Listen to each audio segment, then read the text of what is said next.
Изъятие русскими оккупантами внутренних органов у плененных чеченцев в оккупированной русскими Ичкерии. С первых находок в Чечне тел молодых людей с изъятыми органами, которые были задержаны на блокпостах и в ходе так называемых «зачисток», и с появлением слухов о кровавом бизнесе российского командования, торговлей органами заложников для трансплантации, я внимательно слежу за каждым случаем подобного характера. Признаться, поначалу, как врач, имеющий представление о технологии обеспечения и осуществления процесса трансплантации, я относился к таким сообщениям с большим недоверием.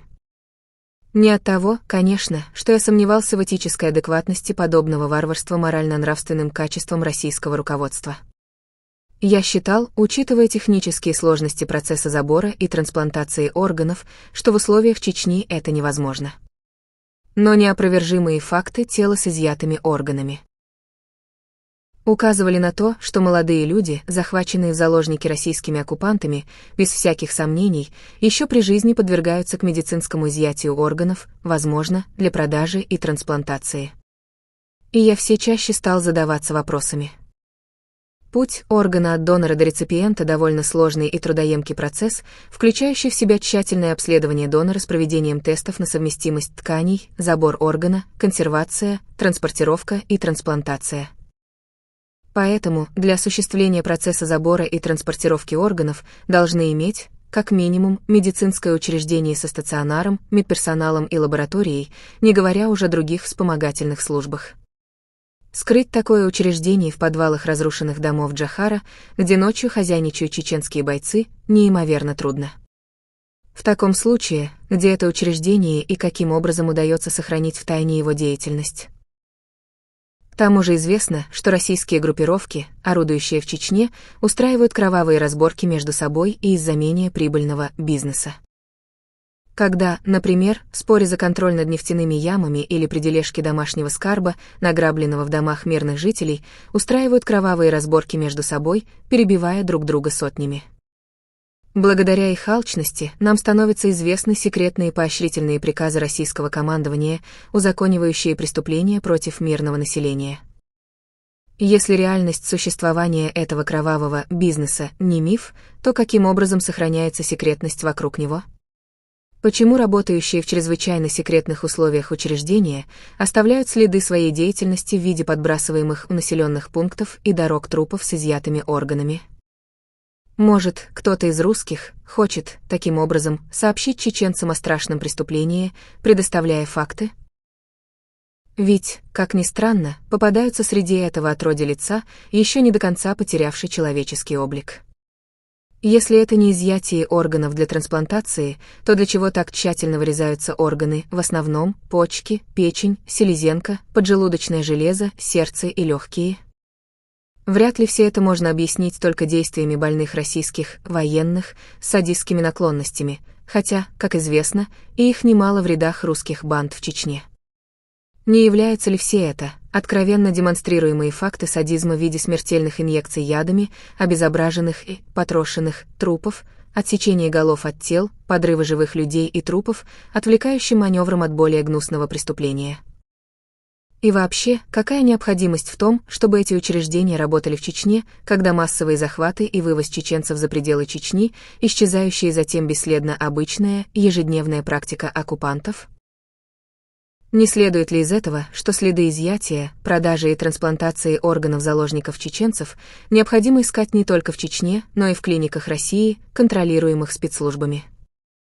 В поисках ответов на эти вопросы мне приходилось обращаться ко многим коллегам, как в Чечне, так и в России, а также коллаборационистам, учитывая, что у них нет причин скрывать эту информацию. Что я заметил при беседах с коллегами? Это страшная боязнь быть услышанным кем-то, посторонним. Откровенные просьбы не указывать их фамилии и имена. Сильно изменились люди в Чечне и в России. Страх сталинских времен вернулся к ним. Но люди, так же как и в те недалекие времена, пытаются оставаться людьми, преодолевая свой страх, кто как может. Даже сотрудники так называемого Министерства здравоохранения, марионеточной администрации Чечни не скрывают реальность изъятия органов у заложников для трансплантации. То, что меня удивило и удовлетворило, так это то, что ими собрано немало доказательств, свидетельствующих об обоснованности таких обвинений, хотя и не хватает смелости для их огласки. На это есть причины. Оказывается, что чеченские врачи получили неопровержимые доказательства изъятия органов у заложников еще в начале 2000 года, когда осмотрели выброшенные у дорог оккупантами относительно целые трупы со следами хирургического вмешательства, то есть вскрытых в целях изъятия внутренних органов. Врачи, осмотревшие трупы, утверждают, что раны на трупах не результат патологоанатомического вскрытия трупов, как безответственно поспешили заявить российские оккупанты, а являются хирургическим вскрытием полостей у живого человека. Приведу выдержки из заключения одного из акта осмотра трупа, где врачи свидетельствуют. По участкам ожогов на тканях раны, характерных ожогам от электроножа, которым пользуются хирурги на операциях, для остановки кровотечения из сосудов в ране, видно, что рана на трупе в области живота является результатом хирургической операции лапаротомия, проведенной еще при жизни, возможно, непосредственно перед смертью. Кроме того, на париетальной брюшине в областях лапаротомной раны и проекции печени имеются характерные для операции на живых тканях участки кровоизлияний, гематомы. Отрезок нижней полой вены в проекции воротной вены печени резицирован, дистальный и проксимальный концы нижней полой вены на месте резицированного участка зашиты сшивающим аппаратом, в то время как остальные органы брюшной полости и грудной клетки вырезаны грубо, возможно, после умерщвления донора, удалены общим блоком. Сосуды нигде больше не перевязаны. В области ключицы справа имеется точечная рана с кровоизлиянием под кожу, гематома, что указывает на катетеризацию подключичной вены для анестезиологического пособия при хирургическом вмешательстве. Это позволило врачам сделать заключение, а на трупе имеются следы прижизненного удаления печени врачами-хирургами, возможно, для трансплантации. Заметьте, это запись врача, поверхностно осмотревшего трупа, а при судебно-медицинской экспертизе нашли бы массу других доказательств прижизненного удаления печени, и подтвердить на эксгумации трупа достоверность данного и других заключений врачей не составит труда. Врачи известили родственников погибших и так называемое Министерство здравоохранения о результатах осмотра. Министр здравоохранения марионеточной администрации побоялся поднять вопрос по этим фактам, считают врачи. Почему умалчивают эти факты? Конечно, понятно и трудно в этом кого-либо обвинить. Есть реальная опасность бесследного исчезновения свидетелей. Но, несмотря на это, считают врачи, умалчивание этих фактов равносильно соучастию в этом тяжком преступлении против своего народа. Массовое обезображивание трупов людей, убитых после захвата на блокпостах и зачистках, нельзя объяснить только действиями солдат-одиночек с садистскими наклонностями. Садизм носит заказной, установочный характер, считают чеченские врачи. Цели могут быть разные, но основная цель, по их мнению, это устрашить народ, хотя и не исключают, что таким образом хотят скрыть следы преступного бизнеса, торговли человеческими органами. Думаю, здесь будет уместно привести мнение врача, имевшего контакты с врачами воинских частей российской армии. Программа психотерапевта, работающего в воинских частях, состоит в основном из методов психологического внушения солдату садистских наклонностей, говорит он. Психотерапевт ежедневно, настойчиво внушает солдату, как хорошо убивать чеченцев, демонстрируя фотографии обезображенных трупов словами: «Смотри, если бы не ты, русский солдат, уничтожающий этих нелюдей, лежать бы нам на их месте. Не думай, что ты убиваешь человека, ты убиваешь своего врага. Их дети, женщины, старики — твои враги, враги твоих детей, твоей страны. Даже их малолетний звереныш мечтает всадить нож в твою спину. Убивай их и радуйся тому, что твоих врагов стало меньше». Затем демонстрирует картинки анатомического строения человека, как бы предлагая проверить на трупах у этих нелюдей правильное расположение органов. Вот таким образом, целенаправленно и методично прививают солдату наклонности садиста-убийцы. По его мнению, работа психотерапевтов и направлена на то, чтобы скрыть следы медицинскому изъятию органов.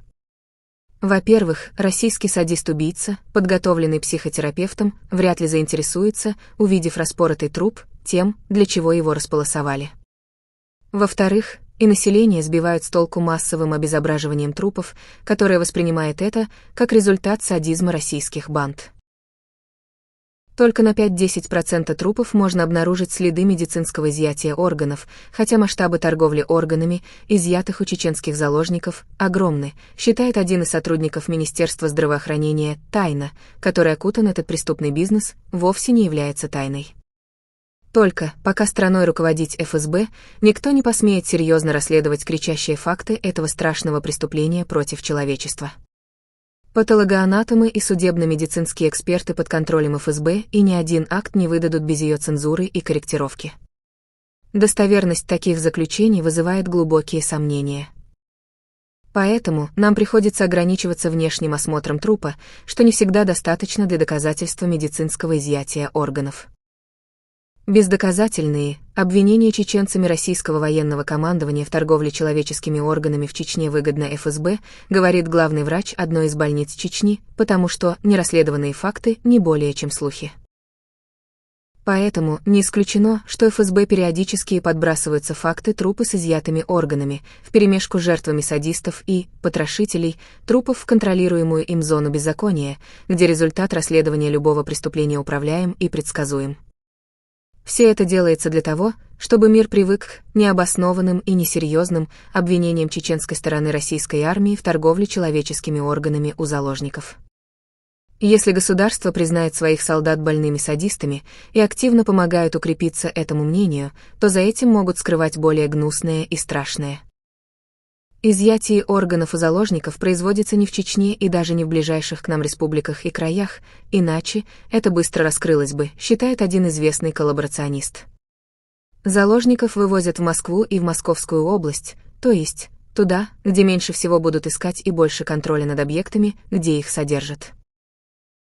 То, что нет живых свидетелей, говорит о том, что от начала до конца эту операцию проводит ФСБ, это их почерк не оставлять свидетелей. Почему-то трупы доноров-заложников после изъятия органов в каком-то количестве привозят обратно и выбрасывают у населенных пунктов и дорог, для чего не пойму. Может, чтобы количество без вести пропавших заложников не очень был высок. Думаю, что Путин все-таки думает о последствиях, догадывается, что рано или поздно ему придется ответить. За заложника, пропавшего без вести, труднее будет отвечать, когда есть свидетельство о его задержании госструктурами, за него придется ответить государству, то есть Путину. Я очень надеюсь, что в ближайшее время смогу узнать многое об этом страшном преступлении. Да, у меня свой взгляд на политическое устройство республики, но в отличие от Кадырова и его окружения, я не враг своему народу. По мнению коллег из России, услугами заложников-доноров из Чечни пользуются более 60 клиник и институтов России и зарубежья. Только в Москве их 16. В этих списках также клиники Казахстана, Украины и Белоруссии. Сенсационным было упоминание клиники университета им Альберта Людвига, Германия, это говорит о многом. Доноров вывозят живыми за рубеж. По их мнению, в Москве и Санкт-Петербурге производится забор заказанного органа и транспортировка в любую точку земного шара. Это занимает несколько часов, что позволяет доставить заказчику пригодный для трансплантации орган. А заказчики и не догадываются, что им доставляют органы заложников из Чечни. Чаще всех в этом деле упоминаются Российская военно-медицинская академия Министерства обороны РФ, г. Санкт-Петербург. Главный военный госпиталь им Н. Бурденко Министерства обороны РФ. Научно-исследовательский институт трансплантологии и искусственных органов Минздрава России. Российский научный центр хирургии РАМН. Центральный научный рентгенорадиологический институт Минздрава России, г. Санкт-Петербург. НЕЛЬ скорой помощи им Склифосовского. Один из российских коллег посоветовал мне обратить внимание на один интересный факт. Как только в Чечне заговорили о трупах с изъятыми органами, оказывается, Путин и Дума спохватились, достали из архива закон о трансплантации органов, чтобы добавить ничего не значащие два предложения. Одно из них звучит так: при этом, при трансплантации, интересы человека должны превалировать над интересами общества или науки. Ничего не скажешь, правильные слова. По мнению моего коллеги, здесь был умысел. Не ради этих двух предложений целых 2 месяца муссировали СМИ о гуманных и важных дополнениях к закону. Это была пропаганда против обнаруженных чеченцами фактов страшного преступления российских властей. Пропаганда была рассчитана на демократический Запад, который, услышав эти правильные слова, чуть не прослезился от умиления гуманностью Путина и тут же оглох к жалобам чеченцев. Не думаю, что на Западе не понимают, что законы в России пишутся не только для того, чтобы их не выполнять, но для того, чтобы скрыть преступления. Российские врачи отмечают прогресс в центрах трансплантологии, хотя, в общем, медицина продолжает бедствовать, как и бедствовала до сих пор. Показатель количества операций по трансплантации органов увеличился в 3 раза по сравнению с 1999 годом. В некоторых центрах снижены цены на трансплантацию органов до 50%. Объяснить всплеск такого благополучия российской трансплантологии в условиях общей нищеты мои коллеги затруднились, хотя отмечают, что преступная торговля человеческими органами для трансплантации приобретает в России угрожающие масштабы. В активизации работы в российских центрах трансплантации органов чеченские врачи не видят никаких чудес. По их мнению, более 30 тысяч молодых чеченцев, бесследно исчезнувших после захвата в заложники российскими войсками, на самом деле увезены в Россию. Их содержат в специальных, секретных учреждениях, контролируемых ФСБ, используя в клиниках России как доноров для изъятия, продажи и трансплантации органов. Я имел разговор с одним из российских врачей, занимающимся трансплантологией. На мой вопрос, чувствуется ли изменение в российской трансплантологии с началом войны в Чечне, он ответил: да, конечно. Если раньше месяцами приходилось ждать донорского органа, то в последние 2-3 года нет никаких проблем с его доставкой. Проблемы только в платежеспособности реципиента. Я ничуть не удивлюсь, если президент издаст указ о бесплатной трансплантации органов всем, кто нуждается в ней. От этого спецмафия не проиграет, будет отмывать наши бюджетные деньги, ведь основные клиенты для поставщиков человеческих органов не бедные российские институты, а платежеспособные зарубежные. На мою просьбу узнать, числятся ли в донорах граждане Чечни, он ответил отказом: простите, это я не могу. Это связано с тем, что вместо данных большинства доноров в сопроводительных документах органа ставится код, что соответствует 14 статье закона, запрещающей разглашение сведений о доноре. Пресловутая диктатура закона клином сошлась на этой статье. Даже наши сердобольные пациенты, которые из человеческих чувств хотели знать, кому они обязаны за спасительный орган, не смогли этого добиться. Бывает, что иные и догадываются, кто эти они, под кодом. Думаю, и вы догадались. Трансплантология – одна из самых прибыльных отраслей в медицине. Один донор стоит не менее 200 тысяч долларов и больше. А бесправный и бесфамильный живой донор может принести очень большую прибыль. Там, где большие деньги, там есть все и кровь, и смерть, и криминал в законе. Мы все понимаем, что невольно становимся соучастниками преступления собственного мафиозного государства, надеюсь, что это ненадолго. Я вспомнил толпы обезумевших от горя женщин в Чечне с фотографиями бесследно пропавших близких им людей, надежды встречающих чиновников из Европы, слезно проси помочь найти им сына, брата, мужа, и мысленно обратился к ним. Никто не услышит наши мольбы, даже и те, кто остался жить благодаря пересаженному органу вашего сына. Потому что наших детей регистрируют под номерами вместо фамилий, как в фашистских концлагерях. Религиозный мир ужаснулся, когда врачи предложили клонировать человека и использовать его органы для лечения больных людей. Осуждающий голос российского патриарха Алексея II прозвучал громче всех. Путин и Дума быстро состряпали закон, накладывающий табу на клонирование человека и использование его на запчасти. Самое интересное, что Путин мотивировал актуальность этого закона этической неприемлемостью клонирования для российского общества.